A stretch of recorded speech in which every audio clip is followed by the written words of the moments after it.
리시 수넥은 바로 인도계 영국인입니다.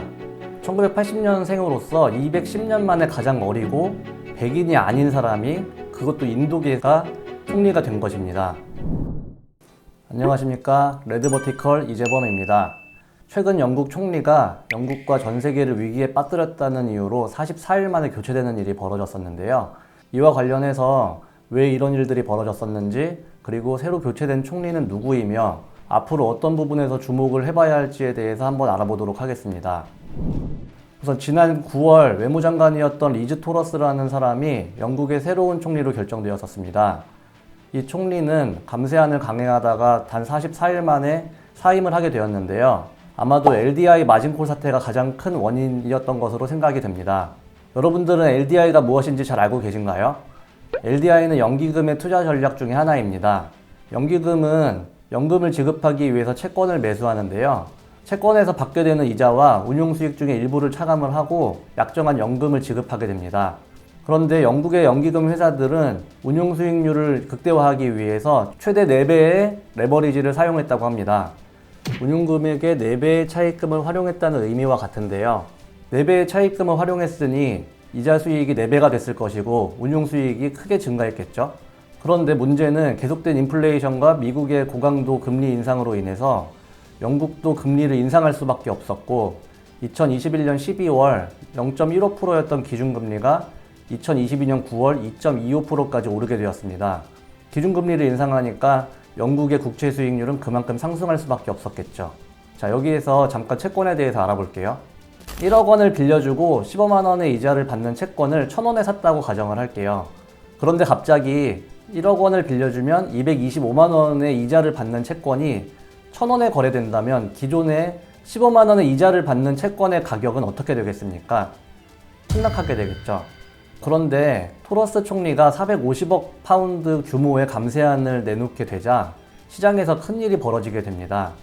지금 전 세계적으로 인플레이션이 문제인데 감세안을 펼친다면 사실상 돈을 푸는 정책이고, 이것은 국채를 발행하게 될 가능성이 높아지는데, 그렇게 되면 인플레이션이 더 심해지고 국채 가격은 하락하게 될 것이다. 그러면 이제 국채 수익률은 또 상승하게 되거든요. 그러면 영국의 미래는 없다. 이제 이런 부분인데요.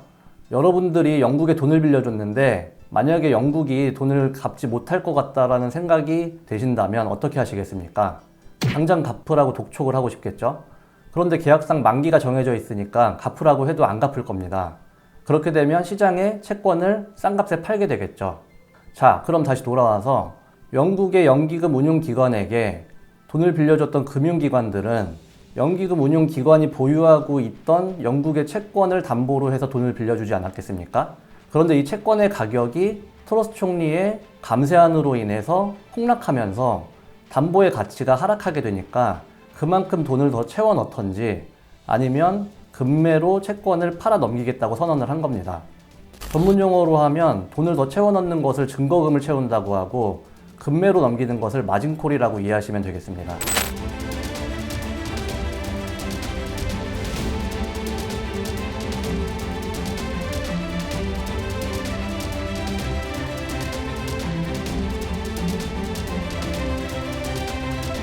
상황이 이렇다 보니 영국의 연기금 운용기관들과 금융기관들이 연쇄적으로 큰 위기에 처하면서 영국판 리먼 사태로까지 번질 수 있다는 위기감에 파운드화가 급락하고 영국의 채권 수익률이 급등하면서 전 세계 주식시장이 폭락하는 현상이 벌어졌었습니다.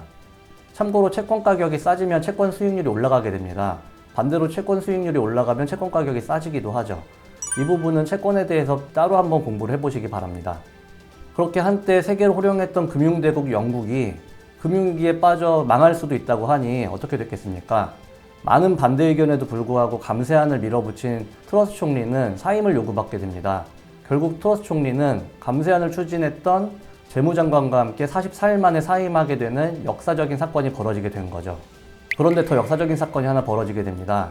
바로 새로 선임된 영국의 총리 때문인데요. 새로 선임된 영국의 총리의 이름은 리시 수넥입니다. 뭔가 이름이 영국식이 아닌 것 같지 않나요? 리시 수넥은 바로 인도계 영국인입니다.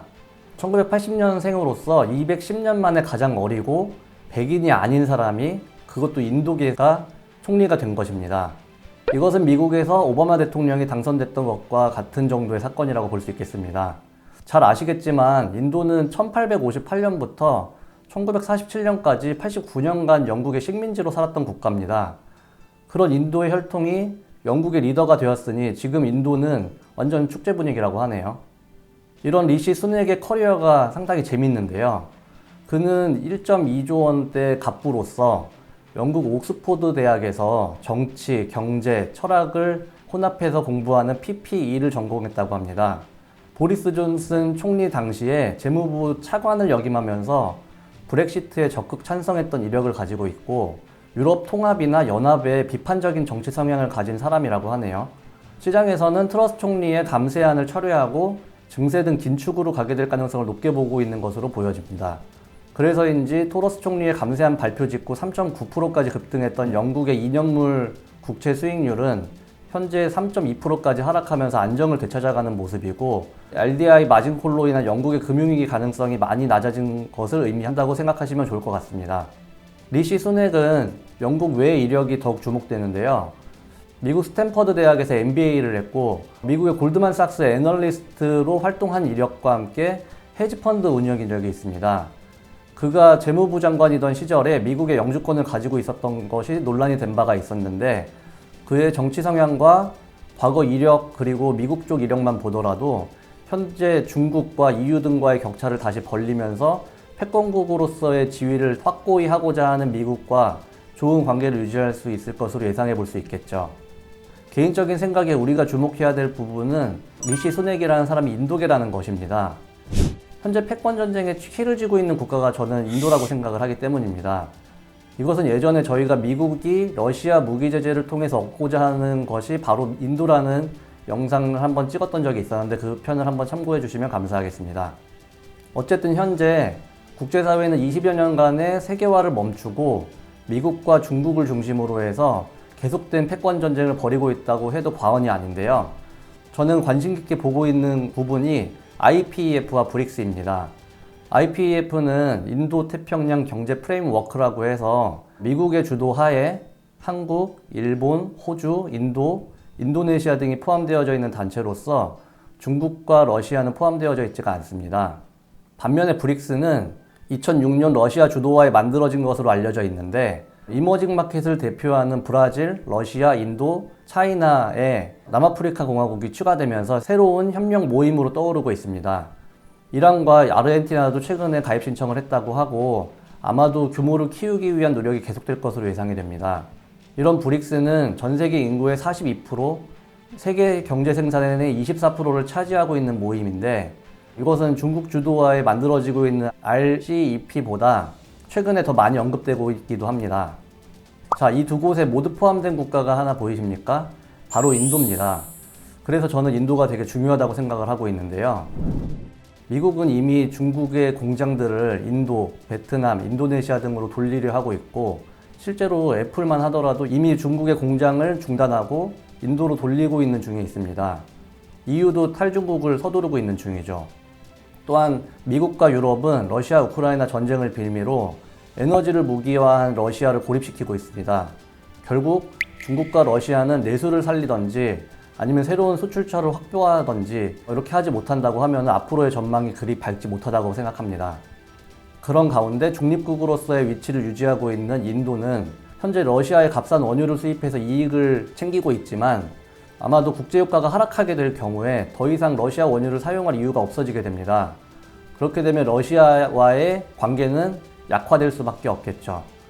또 중국과는 원래부터 관계가 좋지 않다는 점은 잘 알고 계실 거라고 생각합니다. 이런 인도는 이미 쿼드를 통해서 미국과 안보 부분을 공조하고 있고 또 미국은 영국과 오커스, 파이브 아이즈 등을 통해서 안보 분야에 대한 공조를 하고 있기 때문에 결국 인도는 미국과 영국 등과 안보 부분에 대해서 협력을 하고 있다고 생각하시면 좋을 것 같고 이 부분에다 경제를 더해서 경제와 안보에 대해서 미국을 중심으로 한 서방 국가와 손을 잡게 될 가능성이 높아 보이고 이를 막기 위해서 브릭스의 공조 노력이 더욱 강해지겠지만 현재 중국과 러시아가 인도에 줄 수 있는 것들이 많아 보이지 않습니다. 미국과 유럽 그리고 중국과 러시아를 중심으로 펼쳐지고 있는 패권 싸움에서 중요한 키를 쥐고 있는 인도. 미국의 부통령인 카멜라 해리스도 인도계, 영국의 총리인 리시 스낵도 인도계. 이렇게 떠오르고 있는 인도계 리더들. 미국과 영국의 인도계 리더들이 중립을 지키고 있는 인도를 자기네 편으로 만들기 위해서 어떠한 활약을 펼치게 될지 궁금해집니다. 실제 리시 스낵 총리 당선 직후에 인도의 모디 총리가 트위터를 통해서 인도와 영국을 잇는 살아있는 다리가 되길 바란다면서 과거 보리스 존슨 총리와 체결했던 로드맵 2030에 대해서 언급을 했다고 합니다. 참고로 로드맵 2030은 교육, 무역, 방위 등 전 분야에 걸쳐서 상호 협력 관계를 약속한 내용이라고 하네요. 자, 오늘은 영국의 리시 스낵 총리를 중심으로 국제 정세와 거시경제 상황에 대해서 한번 살펴봤는데요. 많은 도움이 되셨나요? 앞으로 또 재밌는 이야기가 있으면 다시 찾아뵙도록 하겠습니다. 구독과 좋아요는 레디버티컬에 큰 힘이 됩니다. 감사합니다.